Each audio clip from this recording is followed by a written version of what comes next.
Dit programma is tot stand gekomen met een bijdrage uit het Mediafonds Amstelveen.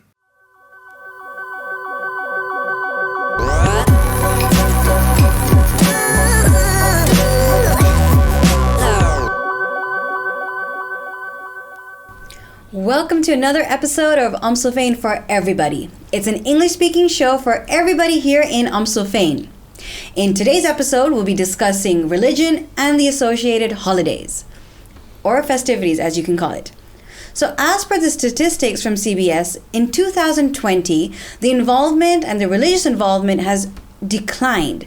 But if you look here in Amstelveen, you wouldn't believe that. But I have to think that's got to do something with the diversity of the city.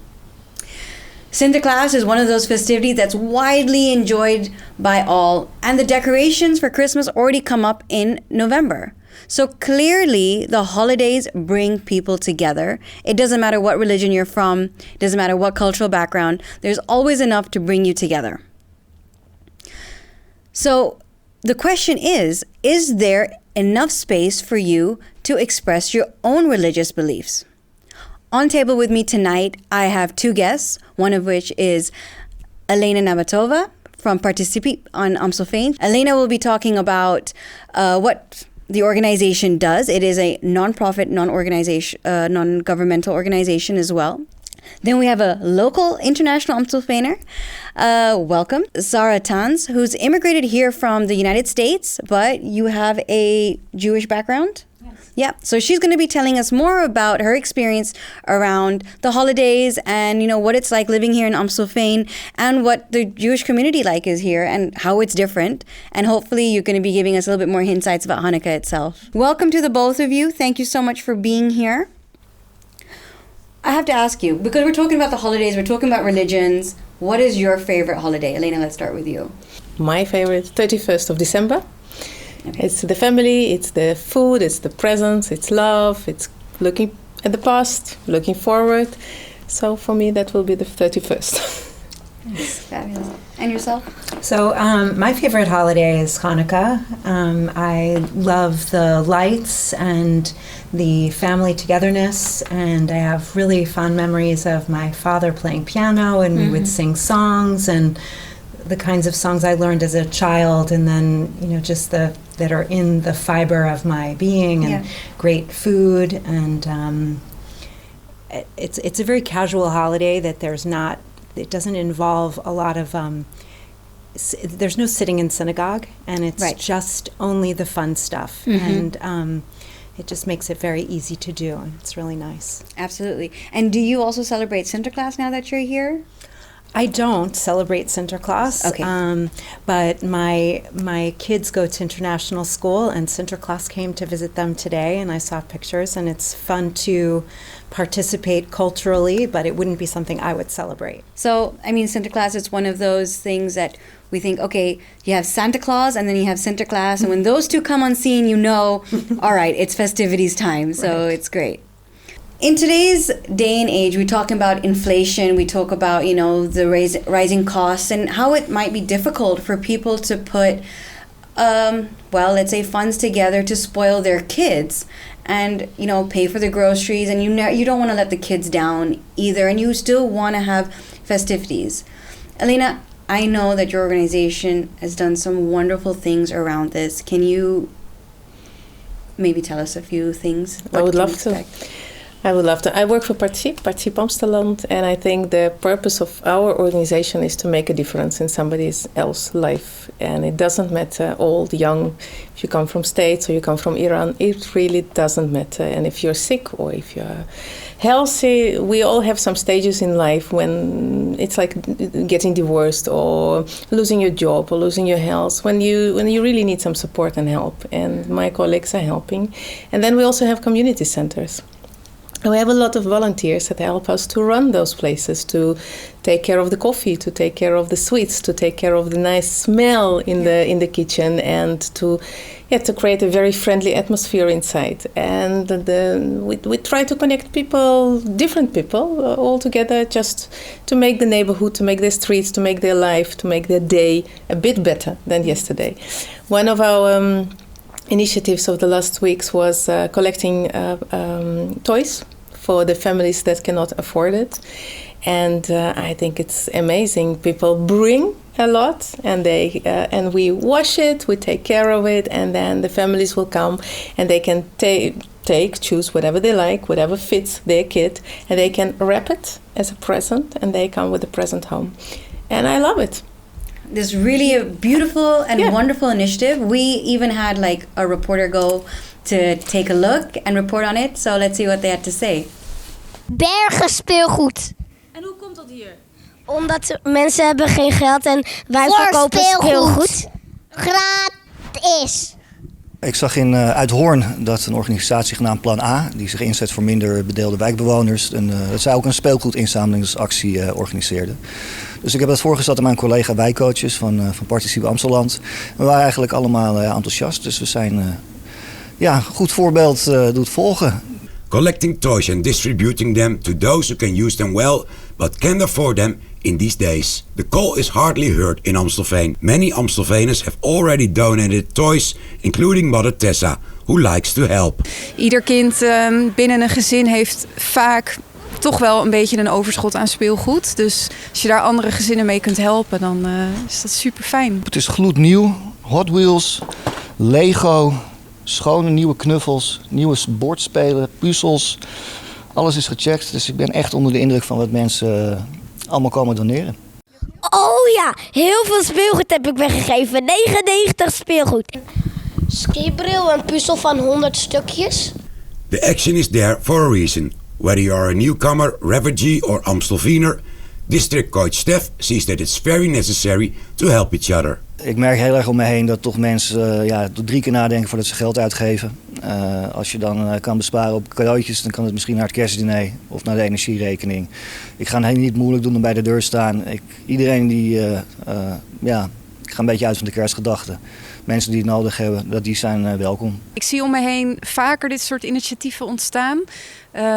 Ik denk dat iedereen gewoon moet bijdragen wat hij kan. En dan denk ik niet dat het per se altijd nodig is dat er kinderen zonder cadeautjes achterblijven. A week before Christmas, the toy market is held every day at a different location in Amstelveen. Wow, that's so heartwarming. It's giving me a bit of goosebumps as well. I think it's an initiative that's, it is very needed. It doesn't matter if it's just in this times or in general. Everyone can use a helping hand at some point, I believe. Can you talk more about what Participe does and what, especially for the newcomers and the internationals here in Amstelveen? Well, we are not really for internationals or for newcomers. We are for this society. We are for everybody that needs a little bit more support, help, warmth, attention in this life. But if you talk about internationals or newcomers, we have a lot of nice activities, and we really hope that people will come, because we have decorating flowers, playing bridge, singing in a choir, and if internationals are coming, mostly we grab them and ask them if they want to do volunteer work, because I think then you are the part of the community, and eventually it's what we all want to be. We want to be a part of something, of a group.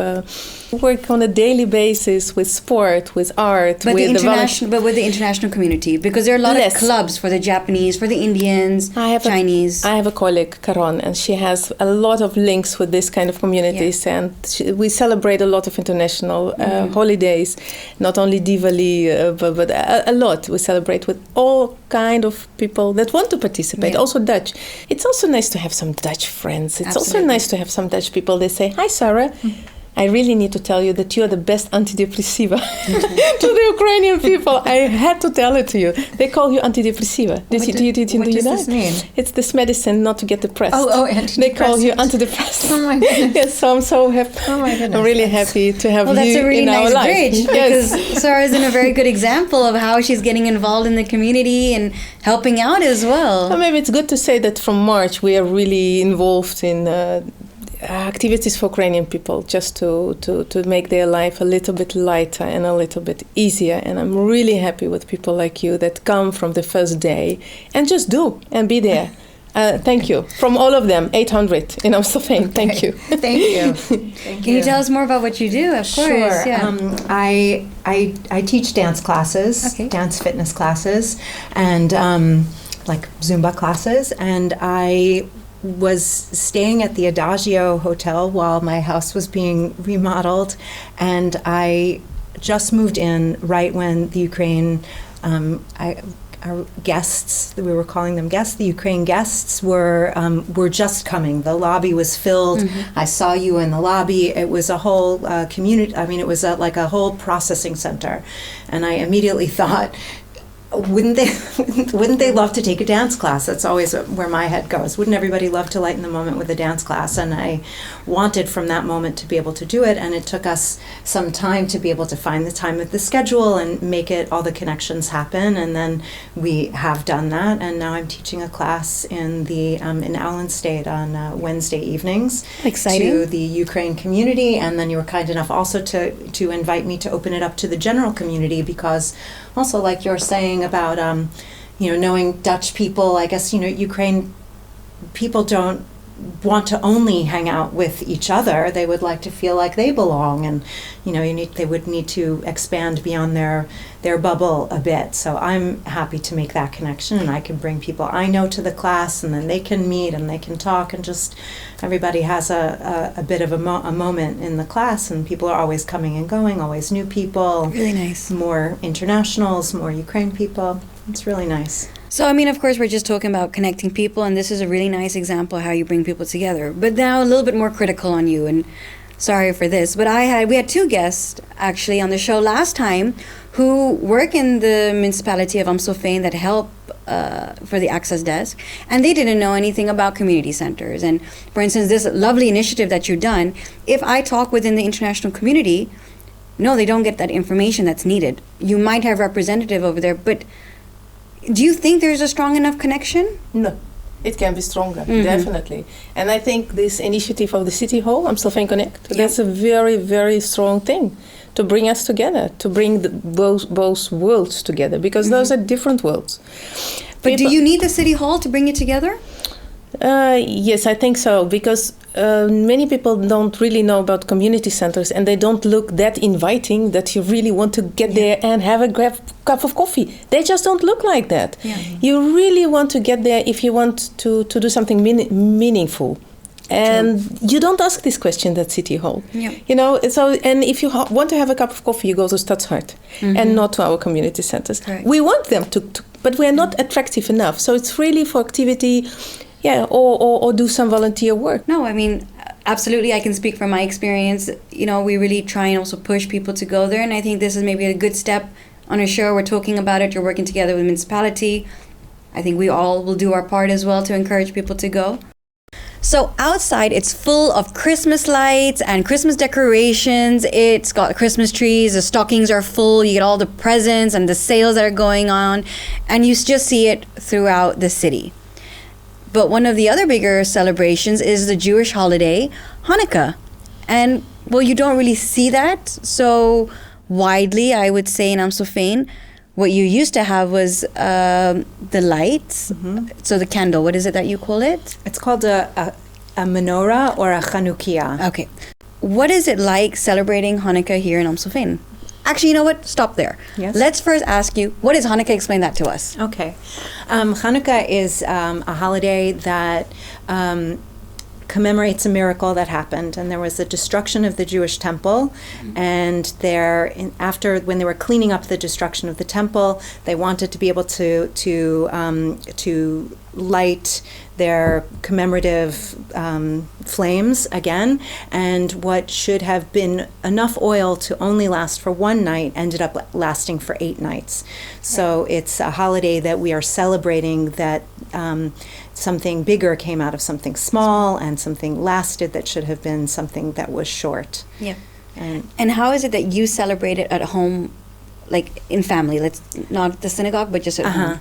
So you can celebrate this one in groups in synagogue, but it is really something that you don't need a synagogue to celebrate this holiday, and it's most everybody just does it at home, and you light candles. You light a Chanukiah, and you grow. Each night you add one more candle. So the first night is one candle, and you light it with another candle, which is the Shamash candle, and you light that one. And then the second night you have 2 candles, and then 3 candles, and 4, all the way till 8. And then you say prayers over the candles, and you bless the lighting of the candle, Okay. and then follow up with some traditional songs. In my house, I would imagine most people sing a few songs. I think that's So we probably had the usual. privilege to have a little bit of a sneak peek of how it's celebrated at your place. So let's take a look what we can see.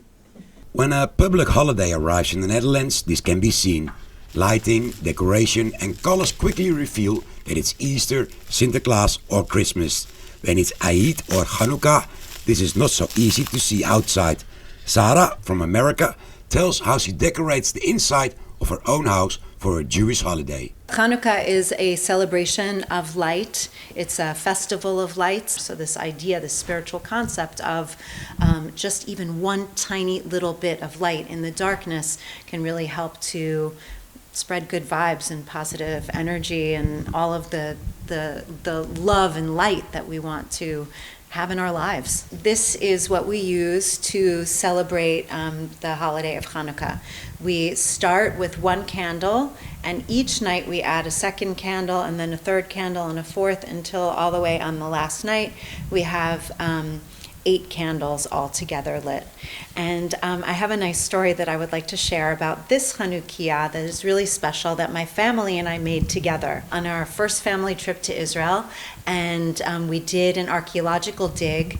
We dug for artifacts, and we came across these pieces, these shards here, and we were able to bring them back to use for whatever we wanted, and we decided that we were going to make a Chanukiah out of it.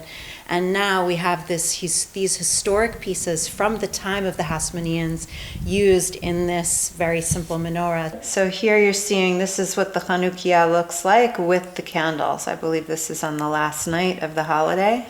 Where the Dutch have collectively decorated our Christmas tree on December 1st and have it ready and sing the songs of Mariah Carey, the Jewish culture also has its own traditions. Dreidel is a toy that we play with on the holiday of Hanukkah, and each side has a different letter, and it says, so it symbolizes Nes Gadol Haya Sham, a big miracle happened there, because a big miracle happened in Jerusalem, in Israel. What does it mean for me? I have very, very fond memories of my father who loved to play piano.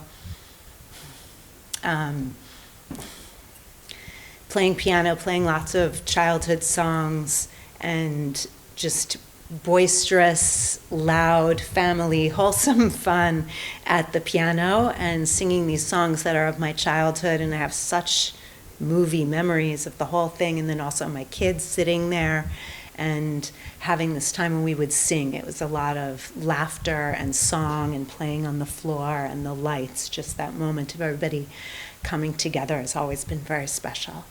Whatever religion you have, being together is something that is recognizable to many. If you ask Sarah, we should see this more often during the holidays. It's so nice with all the lights out. It would be nice sometimes to see more blue and white lights out, or a Hanukkah menorah, and that there will be lots of opportunities to have Christmas trees next to menorahs, and you know what, if there are other cultures that have some appropriate, and it would be great if they were all there together, just like we in Amstelveen are all here together, you know. What about yourself? So do you feel safe expressing your religion, your faith out in the open? I do. It's an interesting question. One of the things that you're supposed to do on Hanukkah is to lefarsem hanes, to show off this miracle. So how would you know that I'm celebrating? Well, I'm Right. supposed to really light this Chanukiah in the window, on the street, so everyone can see. And I grew up in New York City, and we could light it in the window, but it never felt like anything. It was just in the window on the 19th floor in an apartment building. So it wasn't that it was tied to me necessarily in how anyone would view it. And then I lived in Los Angeles for many years, and we would do it. We would light our candles in the front window, but it wasn't really on the street. And we still did it that way, but it never it also didn't feel quite so tied to me. And now in my house, on my street where there are no other Jewish people who live on my street, and then I wonder, would I light it in my entryway and have it, so that people could see it on the street, or would it be more appropriate if I did it in the back, and then everyone in the back kind of gallery can see that way? And this is what I've been toying with: is how would I do it? And then I think I feel safe. When it comes to looking at other faiths, do you visit other festivities, other religious holidays, or any other celebrations? In Los Angeles, I would have been maybe at a friend's Christmas party. Okay. Maybe there would have been some of that. I've been, but it has not really happened that way. I guess the year gets busy. I mean, I've been to like work holiday parties and things like that. But your kids go to international school, Yes. so is there no one's invited you over to celebrate? Maybe a little controversial, but like Eid, for example, or even Diwali or Chinese New Year. No, that's a very Okay. good question. I haven't had an invitation to anybody's house, but the school does do quite a bit to promote inclusivity. There's they call it Festival of Lights. Correct. And so there's a presentation from the Jewish community, and then about Sinterklaas, and then and Diwali. Yeah. Do you invite non-Jewish friends for Hanukkah, for example, to your home to celebrate, to expose them to also the culture and the religious holiday? That would be a lovely thing to do. We haven't yet. We're still new. All right. We're still kind of new, it feels like, and there with COVID, and there have been so few opportunities for us to gather with people that it feels like when we would, I think mostly we would focus on our Jewish friends or the Jewish community to celebrate our holiday with our people. Right. Okay. Thank you. Elena, of course, you work a lot with people. I mean, all walks of life. Do you see people or others struggling with, being able to express their faith or anything like this, finding their spot as well in relation to their own religious views?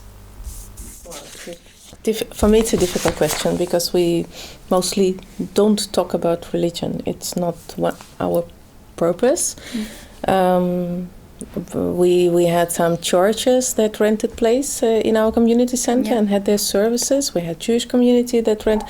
Everybody's welcome. So for us, it's really the door is open. Please just come. Yeah. Okay, perfect.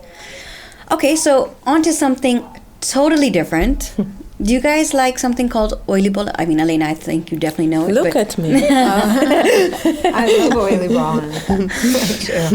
So we had a guest from our first show, Curtis. He's an American as well. He moved during COVID time. I think he's one of the great examples of someone who's working so hard to integrate into Dutch way of life that we took him to try, I think, his first oliebol. And so he vlogged about it as well. So let's see what that was like. Hello allemaal, it's Curtis here for Amstelveen for Everyone. I'm here at the Oliebollenkraam in the Groenhof in Amstelveen. And I'm going to learn a little bit more about olieballs and the traditions of Christmas from Paul, the proprietor back there. So let's go eat some olieballs and learn how they're made.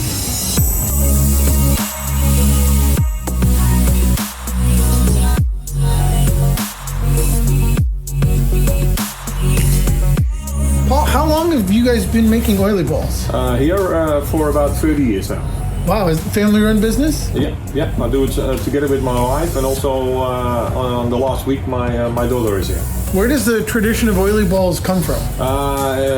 It comes from the Middle Ages, from oliekoek. It's a typical Dutch product, and later it's become an oliebol. And it is especially for New Year's Eve. Usually they bake it at home, but now they don't want to do it anymore, so we do it for them. So it's more New Year's than Christmas? Yeah. You see? So we have to scrape it around it. Try. Okay. You're also right-handed? I am also right-handed. Yeah. So No, just you try. Oh, it's very liquidy.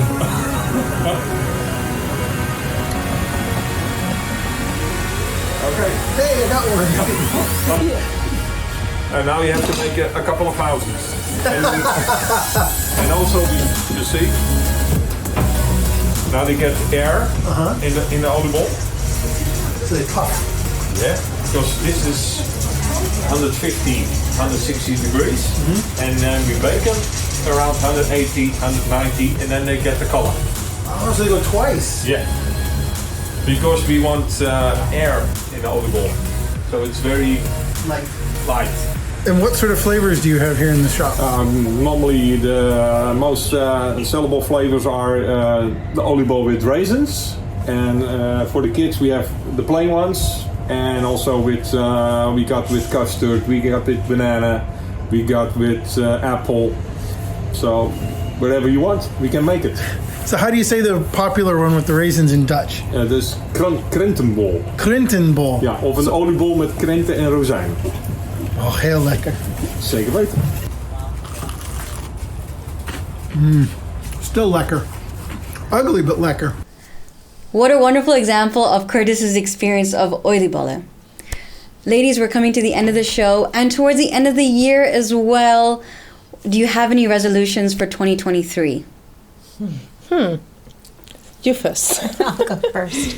I would like to embrace a more motivated attitude towards taking care of things that I don't want to do but need to do. And Sounds like very human. Yes, I think that is very much the human experience. And I would very much like to be bringing more joy into my house and having. Sometimes life gets ahead of me, and I'd like to really pull back and play some more in our house. And Elena, yourself? I would like work less and spend more time with my family. I think that would be good. My resolution is to eat less, exercise more, and lose more weight. So I'm going to start right now. I have oliebollen here, right? I think you ladies should start with this because the more you eat, the less that I will. Right. And oliebollen, I'm not sure if you know this, Sarah, but at midnight or at New Year's, it's a tradition to eat oliebollen with your friends. And that's so special. So I would say, here's some sugared. Looks good. Excellent. I didn't know that was a tradition, but oliebollen is very much like one of the traditional foods that we would eat on Passover. Excuse me, not Passover, specifically not Passover, but Hanukkah, excuse me. That we eat food that all has to do with the oil that lasted those days. So we eat a lot of fried food, and we call it a sufganiyah, and it would be a little donut that looks just like this. It's a very nice crossover. So I think this is a perfect crossover indeed. Enjoy them, ladies, please. Thank you. Cheers. Kara. Lovely. Cheers.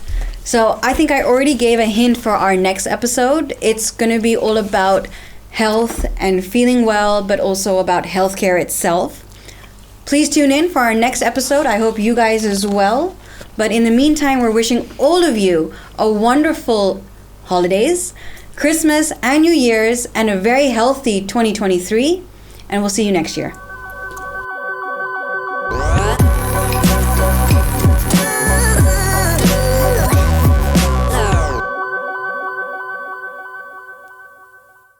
Dit programma is tot stand gekomen met een bijdrage uit het Mediafonds Amstelveen.